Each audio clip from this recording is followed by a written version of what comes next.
Globalizacija je izuzetno važna za naš startup ekosistem iz prostog razloga što je to jedini način da mi pređemo u narednu fazu razvoja. Ovakvi programi poput akceleratora Ninja sa određenom dozom ekspertize i mentorstva koji dolaze iz drugih zemalja jesu nešto što nam doprinosi kako bi ta tržišta bolje razumeli. The potential is very high, but they showed today that potential, so I'm very satisfied with the results.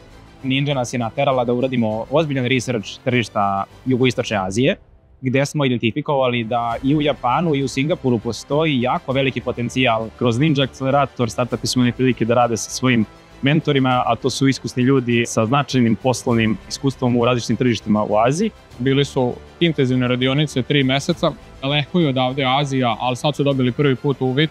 To je ogromno tržište i veliki potencijal za nas. Pored sjajnih edukacija, najveća vrednost definitivno su bili kontakti koje smo ostvarili sa japanskim partnerima, a pre svega jako dobar mentoring. Sa strane Ninja tima to je sve izgledalo fenomenalno. Dobili smo stvarno odlične povratne informacije u vezi tehnologije kojom se bavimo, onoga što smo napravili. Nadamo se najboljim i deluje da će biti uspeha.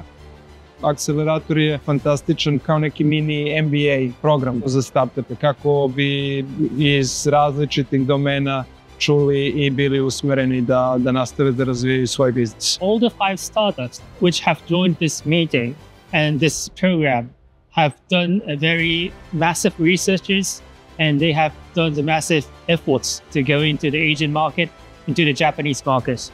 Startupi su jako kvalitetni. Znači da su imali dobre mentore koji su im davali prave informacije. Ima tu vrednosti, ima tu znanja koje može da se ponudi i čak i na neprednim nacijama koje su tu. Jer tehnologija služi kao velika odskočna daska za pogotovo male ekosisteme kao što smo mi. Ono što nam je takođe bitno jeste kreiranje tih mostova između Srbije i Japana koji omogućavaju da naši startupi i startupi iz Japana kreiraju saradnje koje do ovog trenutka nisu bile u tako velikom broju. We hope to continue this kind of cooperation between two countries. So thank you for everything. Thank you.